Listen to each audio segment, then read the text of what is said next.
Salut la famille, ça va tranquille ou quoi? On se met bien? D'accord, regarde. Aujourd'hui, on va parler de quelque chose qui est très important. On n'en parle pratiquement pas, hein. En méditant, plus je médite les Écritures, plus je réalise qu'il y a quelque chose qui est super important, qui est pour ma part, parce que toutes les églises croient au Seigneur, hein. Je parle des églises, voilà, on est sur croit au Christ et tout et tout. Mais je crois que 90, je suis persuadé, enfin, c'est un chiffre qui me vient comme ça, mais voilà, je regarde et il y a un pilier de croissance qui a été mis de côté dans les églises qui fait que voilà, l'église plafonne. Il y a beaucoup de choses qui se font. Je ne dis pas que l'église ne fait pas des choses, mais Dieu veut vraiment qu'on puisse aller dans tout ce qu'il a prévu, d'accord. Et déjà, pour être sûr, déjà, comment je peux dire ça, qu'on a fait la base, c'est d'être dans la parole, d'accord. Et je vais vous montrer, il y a une chose qui fait que le corps de Christ est divisé. Vous avez des dénominations à gauche, des machins, il n'y a pas de problème. Moi, j'ai pas de problème. Le nom, peu importe. Comme quelqu'un disait, le plus important, c'est qu'il y ait l'amour à l'intérieur. D'accord. Parce que c'est pas le fait d'avoir un nom ou de ne pas avoir un nom, l'église qui nous justifie devant le Seigneur. C'est notre foi. Parce que voilà, des fois, les gens peuvent avoir des noms et s'en glorifient. Des fois, les gens n'ont pas de nom, ils s'en glorifient. Alors que de toutes les façons, à l'intérieur, dans les deux cas, c'est pas forcément la parole. Le plus important, c'est le contenu. Il y a le contenant, c'est une chose, mais quel est le contenu? Mais maintenant, voilà, le truc, c'est qu'il faut qu'on avance, on continue vraiment à grandir. Et ça, c'est super important. Bon, peut-être les brebis, voilà, si vous avez des pasteurs, vous risquez peut-être me détester, hein, d'accord? Parce que nous, ceux qui enseignent, ont la première responsabilité, d'accord? Et c'est vrai que nous devons faire un travail quelque part. Il y a un pilier de croissance qui n'est pas mis en place, mais on croit tous qu'il a été mis en place. Mais je vais vous démontrer qu'il n'est pas mis en place. C'est clair, il n'est pas mis. Il aurait été mis, ça se saurait, d'accord? Vous allez comprendre, hein, c'est très simple. Euh, la théologie, les gens ont convenu qu'il y a des piliers de croissance dans la parole, c'est notamment dans Actes 2, verset 42, il est écrit: ils persévéraient dans l'enseignement des apôtres, dans la communion fraternelle, dans la fraction du pain et dans les prières. D'accord?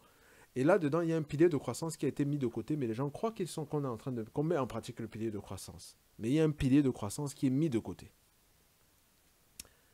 Je te laisse deviner parmi lesquels, et tu dois te dire non, mais je prends la communion fraternelle, blablabla, tout ça, je vais te montrer. En fait, c'est l'enseignement des apôtres. L'enseignement des apôtres est mis de côté. Je ne suis pas en train de dire que les 5 ministères n'existent pas, d'accord? Mais quand il parlait de l'enseignement des apôtres, il parlait notamment de l'enseignement des apôtres. Donc des pierres, des machins, tout ça, tout ça. Et Dieu, par sa grâce, a permis qu'il y ait une compilation des enseignements des apôtres. Et il nous a envoyé des lettres. Et c'est quelque chose que j'essaie souvent d'expliquer. Là, je suis posé. Dieu nous a envoyé des lettres, d'accord? Mais nous ne connaissons pas les lettres. Je ne parle pas dans le cadre de la chair, hein, mais très peu de chrétiens ont lu les lettres. Dieu nous envoie une lettre, c'est-à-dire un époux écrit une lettre, mais on ne la connaît pas, on ne connaît que des phrases. Parce que je répète, les chapitres, enfin je ne sais pas si il dit dans une, c'est pour ça que je répète, j'en parle souvent, les chapitres et les versets sont venus après. Quand Paul écrit la lettre, il écrit une lettre. Mais les chrétiens ne connaissent pas l'enseignement de Paul. D'accord?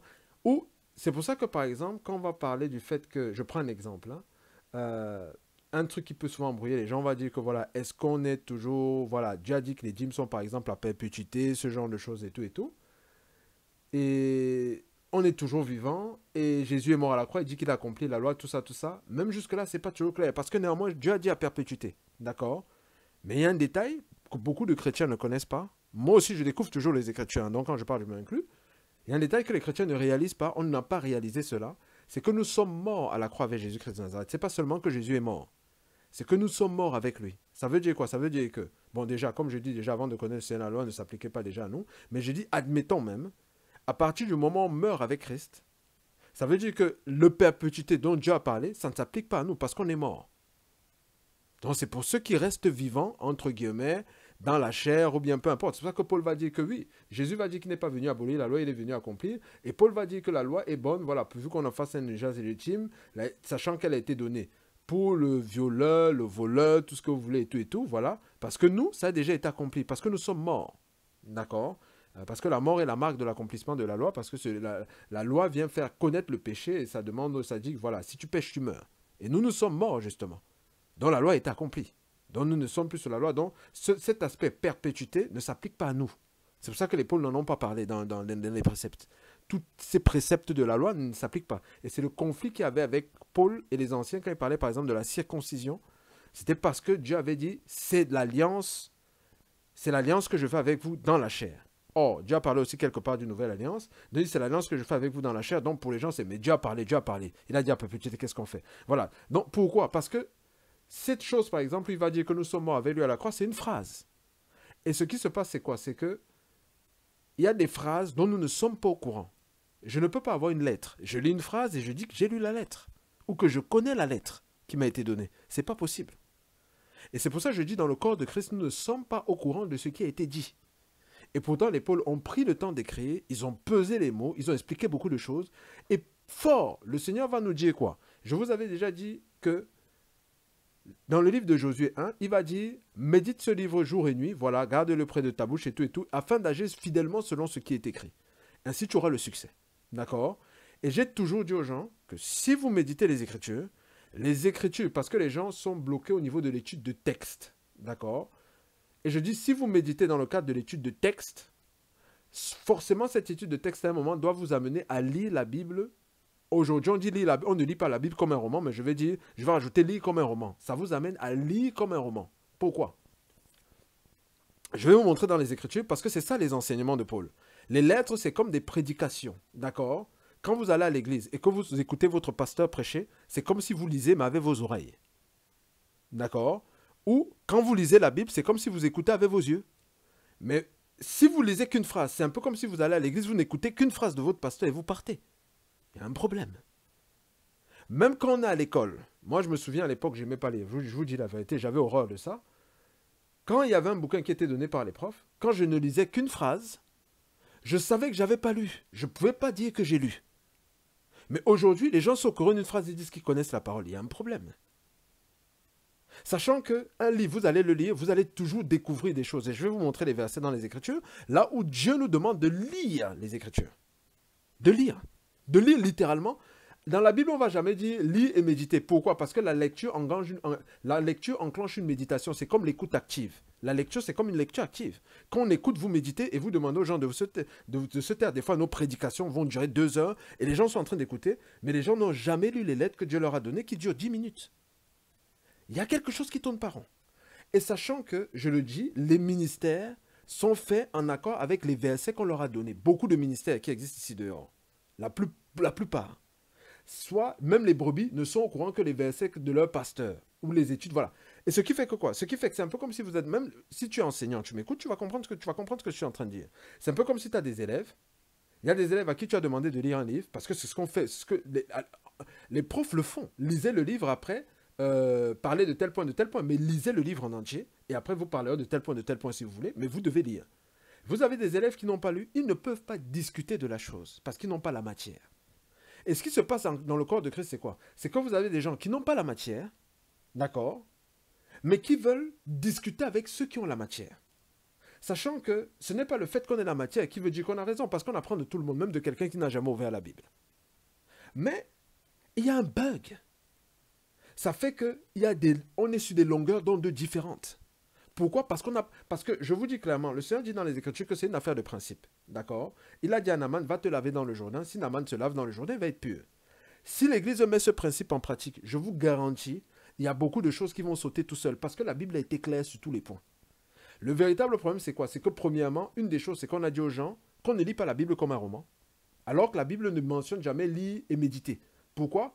Ça va te dire, soit tu médites, la Bible va parler de méditer ou de lire, parce qu'il y a une méditation qui s'enclenche. On a été coincé au niveau de l'étude de texte. Donc on prend un petit passage et on étudie le texte. C'est comme ça qu'on fonctionne. Or, la parole est comme l'eau, c'est comme le Jourdain. Donc c'est-à-dire, il y a l'aspect étude de texte, mais il y a l'aspect, le fait que la parole, en fait, c'est Christ. Donc quand vous lisez les Écritures, c'est un peu comme quand vous m'écoutez, je suis en train de frapper votre esprit. Vous m'entendez dans votre esprit. Donc quand vous lisez la parole, c'est comme si elle va au niveau de votre esprit et elle vous lave. Donc c'est la première des choses. Deuxième des choses, on va dire que oui, mais il faut comprendre. Le véritable problème, c'est que la compréhension des Écritures aujourd'hui est associée au fait de comprendre comment Dieu va agir, comment Dieu va faire la chose. Or, Dieu nous demande de reconnaître ce qui est écrit et de mettre en pratique. On est un peu perdu à ce niveau-là. C'est la marche par la vue, hein. Je vais vous expliquer. Dieu va dire à Naaman, va te laver 7 fois dans le Jourdain. Naaman, lui, sa question, je paraphrase, c'est en quoi est-ce que le Jourdain s'il va me laver, va me purifier. Et c'est comme ça que nous fonctionnons avec les Écritures. Ce qui fait que quand on arrive au niveau des Écritures, on a déjà une forteresse mentale. Avant de mettre la parole en pratique, on veut comprendre comment elle va agir. Alors que ce n'est pas ce que Dieu a dit. Si vous lisez la Bible, vous allez comprendre. Jésus n'est pas en train de parler en parabole. Paul ne parle pas en parabole. Mais le truc, c'est quoi? C'est qu'on a déjà des forteresses.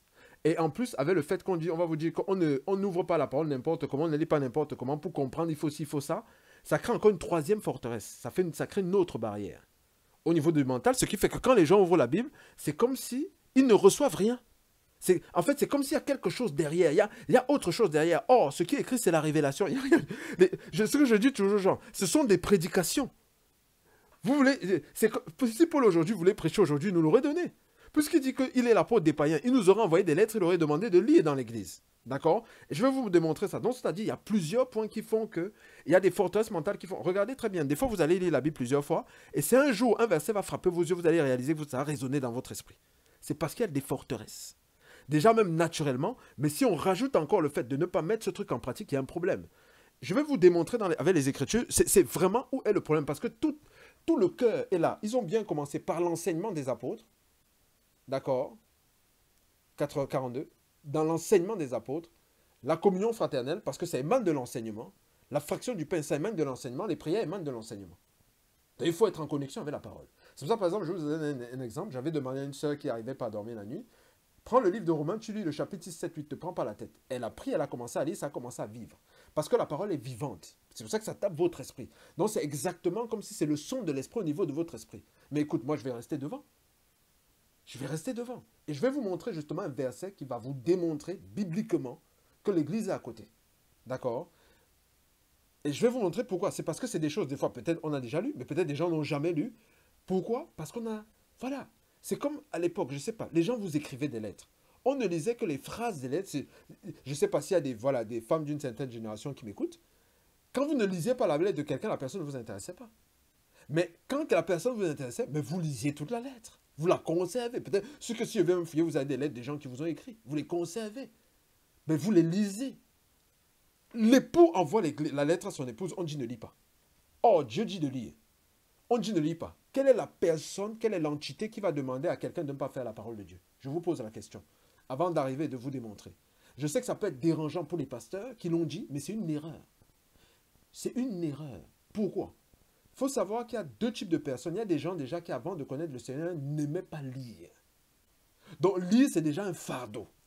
D'accord? Donc, si on vient leur dire qu'on ne lit pas la Bible comme un roman, mais ils sont contents. Tu leur as donné la liberté qu'il faut pour avancer. On dit, il faut répéter ça comme des colonisateurs. Et il y a une autre catégorie de personnes qui lisent, mais on leur a appris qu'on ne lit pas comme un roman. Donc, c'est cette forteresse-là qui est là. Or, quand ils lisent les romans, bien ce truc, ça les enrichit. Mais comment la Bible ne va pas enrichir? Il y a un problème. En fait, il y a un bug. Et comme les gens veulent les Écritures, parce que rien que ça, c'est déjà cohérent, mais comme vous voulez les Écritures, je vais vous montrer des versets. Et vous allez comprendre que ce que je vous dis, c'est la vérité. 99% des églises ne sont pas dans l'enseignement des apôtres. On apprend, si c'est qu'on avait martelé aux brebis de lire, elles auraient lu. Les brebis sont concentrées sur les dévotionnels, sur les enseignements des gens à gauche, mais pas sur les... Paul dit qu'il est l'apôtre des païens. Mais les gens ne connaissent pas l'enseignement de Paul. On passe simplement par les gens. Mais c'est normal que si nous mettons la parole de côté, il y a des divisions, parce que c'est le diable qui entre. Même les ambassades du monde ont le même langage. Même comme on aime souvent dire que les Africains, les ambassades africaines, peut-être c'est les Afriques, c'est peut-être les autres machins, mais même leurs ambassades ont le même langage. Mais l'Église n'a pas le même langage. À part sur la base qu'on est sauvé. Il y a un bug. On ne connaît pas le texte.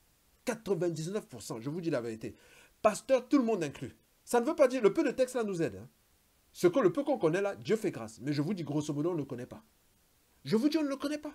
On ne peut pas dire, je le répète encore, même dans le monde, les non-chez-les non-croyants, on ne peut pas dire à l'école, quand je suis à l'école, j'ai lu une phrase d'un bouquin, je connais le bouquin, ce n'est pas possible. On ne le fait pas. Pourquoi c'est avec Dieu qu'on va dire qu'on connaît? C'est faux. Et je vais vous montrer ça avec les Écritures. Ça peut vous aider. Il y a peut-être des gens qui aiment lire, commencer à lire. Ça va peut-être commencer à faire sauter le joug là, parce que la parole, c'est l'onction. C'est une onction. On ne veut pas que vous touchiez l'onction.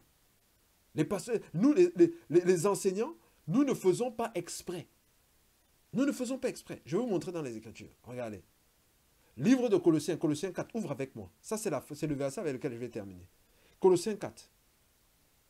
C'est le seul truc, parce que si nous mettons la parole en pratique, Dieu est fidèle et juste pour accomplir ce qu'il a dit au niveau des Écritures. Les choses vont se mettre en place. La manifestation de la pureté va venir. C'est comme ça. C'est ce qui s'est passé avec Naaman. Il a dit, Naaman, ne te prends pas la tête, va dans le Jourdain. La parole, c'est comme le Jourdain. Va entrer. Lave-toi. C'est tout ce qu'on te demande. Est-ce que tu sais lire? Lis. Il y a des choses si vous lisez, si vous donne le livre de Colossiens, vous allez comprendre ce qu'il est en train de dire. La Bible, ce n'est pas un truc de sorcier. On comprend ce qu'il dit. Maintenant, à force de lire, il y a des choses que vous allez mémoriser parce qu'il faut repasser. Et c'est ce qu'il a dit dans les Écritures, je vais vous démontrer. Colossiens 4. Colossiens 4, verset 16. Écoutez bien ce que Paul dit et je vais vous poser une question. Répondez à haute voix pour que vous compreniez. Parce que là, personne ne vous voit. C'est entre vous et Dieu. Il va dire quoi? Il va dire, Colossiens 4, verset 16. Lorsque cette lettre aura été lue chez vous, faites en sorte qu'elle soit aussi lue dans l'église des Laodicéens et que vous lisiez à votre tour celle qui arrivera de Laodicée. Je te pose une question maintenant et fais un sondage autour de toi. Ce 10 frères fervents, combien ont déjà lu la lettre des Colossiens? Combien ont lu? Mais on écoute les prédications des pasteurs et on va dire que oui, à force d'écouter, ça va nous faire du bien. Je ne suis pas en train de dire de ne pas écouter la prédication de vos pasteurs, de bien ne pas lire les dévotionales. Mais la Bible est un dévotional. Écoutez les prédications de Paul, donc lisez-les. Jusqu'à ce que ça amène de l'impact. Comment vous êtes? On est pendu à l'homme. Je ne suis pas en train de... Dieu a donné des principes, oui. Les enseignants ont une onction parce qu'il y a des choses qu'ils vont comprendre. Dieu leur a donné cette grâce parce qu'il y a des choses qu'ils vont comprendre que les bébés ne pourront pas comprendre. Elles seront obligées de passer par les enseignants. D'accord? Mais entrez dans le principe, afin que quand vous preniez même les dévotionales, vous preniez même leur bouquin, ça vous enrichisse encore plus. Parce que sinon, l'Église est faible. Je suis désolé de le dire. L'Église est faible. On ne l'entend pas. Regardez la parole. Yeshua Mashiach, mais il serait sur TF1. Tout le temps. CNN. Et quand les pôles se déplaçaient, ils faisaient la une. Quand ils arrivaient à l'aéroport, on connaissait déjà. Dans partout où ils partaient. Ce n'est pas simplement dans nos zones, on a l'affection, non, non. C'est partout où on part. TF1, on ne serait pas en train de parler de tout ce... Non, c'est les gars là, on serait en train de parler d'eux. C'est comme ça. Parce que les journalistes cherchent, voilà, le buzz. Mais les gars ont fait le buzz. Reconnectons-nous aux Écritures. Nous sommes tous positionnés. Dieu veut faire des grandes choses avec son Église. D'accord? C'est pour ça que l'Église est divisée. On ne connaît pas la lettre. Et je vais vous démontrer ce qu'il a dit à Timothée.